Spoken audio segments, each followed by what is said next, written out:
Welcome to ProviTalks, where nature and science blend to inspire you. Discover the latest in technology, sustainability, and trends in the cosmetics world, thanks to Provital. Let's care together for our industry's commitment to the people and the planet. Provital. Do care. Welcome to this first edition of ProviTalks. We are going to talk about one of the most unexplained sides of the cosmetic industry, regulation, because we are all aware that consumers are increasingly seeking honesty and transparency from brands regarding their cosmetic products and practices. Trying to navigate a world of imprecise regulation, especially in terms of naturalness, is difficult for consumers, and accreditation can help them make informed purchasing decisions. Therefore, the use of certifications and signs has become an essential issue to instill confidence on consumers. However, the lack of international standards and regulations established by national and international authorities can be confusing even for brands trying to develop natural lines or products.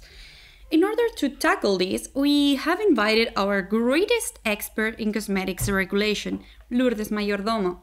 Lourdes is the head of Product Safety and Regulatory Affairs at Provital, and she's also board member of the Spanish Society of Chemical Cosmetics. Lourdes, welcome. Thank you. We believe that your experience and know-how regarding the natural cosmetic regulations that currently coexist in our industry could especially be of use or serve as inspiration for many companies in the sector. So thank you for being here today.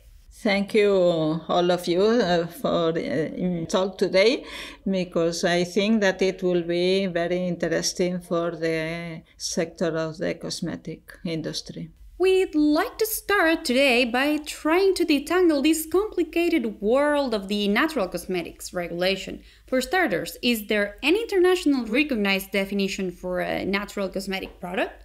And what about ecological or organic?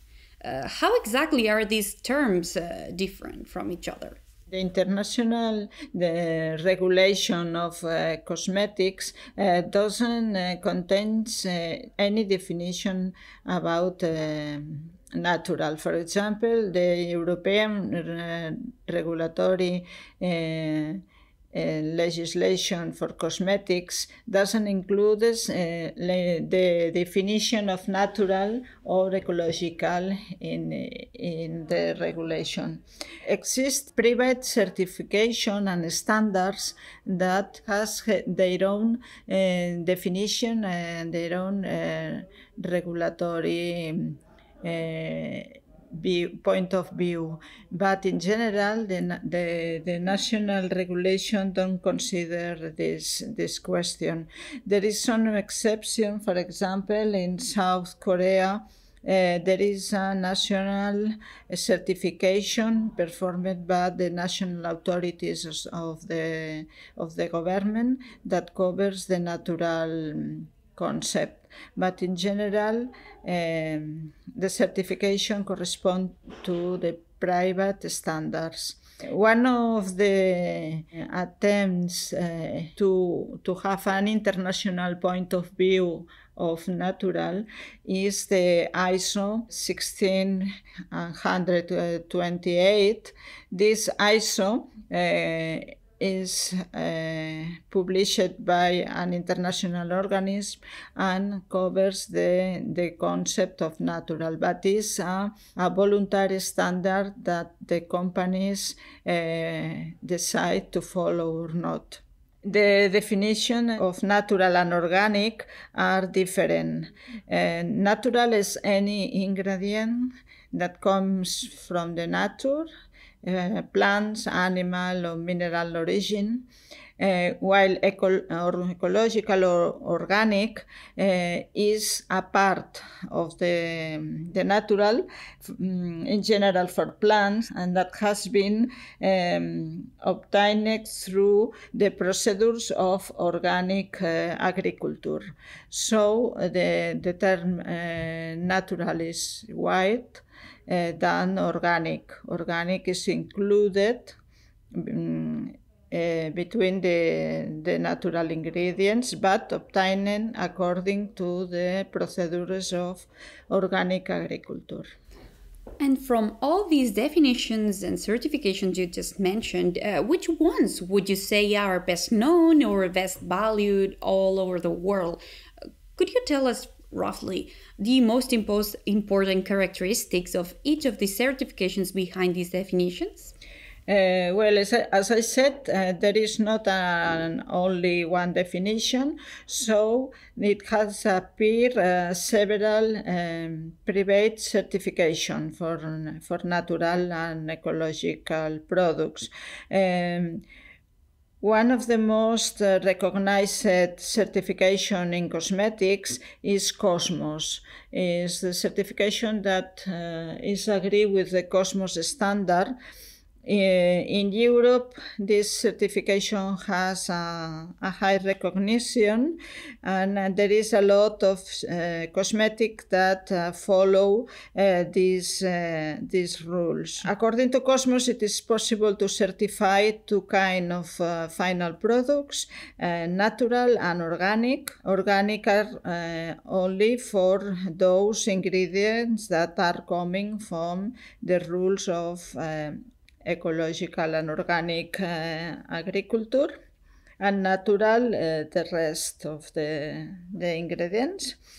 And for ingredients, Cosmos recognizes 5 categories: water, minerals, ingredients that are obtained by chemical process, ingredients that are obtained only for physical process, and all of them have to agree with none coming from genetically modified organisms.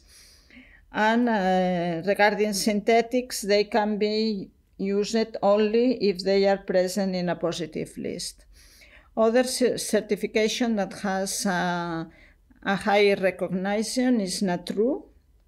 NATRU is more known in some countries as Germany, and it is a standard with a high quality recognition. In this case, there is a different definition. For example, for ingredients, NATRU recognizes 3 different categories: natural identic substance, and derived natural, and has a high standard of quality.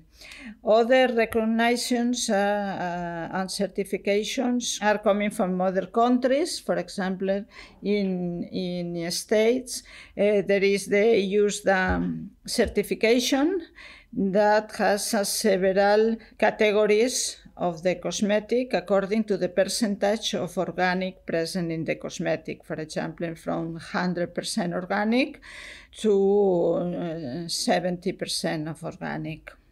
And finally, in Europe, we have also the eco label. This certification and this label up to now in cosmetics is only used for rinse-off cosmetics, for example, shampoos. But during this year, there is a proposal of modification of eco-label in order to concern all kinds of cosmetics, also leave-on cosmetics. This is more or less the most important certifications. That's great. Thank you, Lourdes, very much for sharing with us this relevant information and for introducing us to this tangled world regarding natural cosmetic definitions and certifications so necessary for any project in the industry. Thank you for listening to this edition of ProviTalks. We hope you got some source of inspiration to create and spread your own kind of beauty. For further information, subscribe to our podcast or visit our website at weareprovital.com. ProVital. Do care.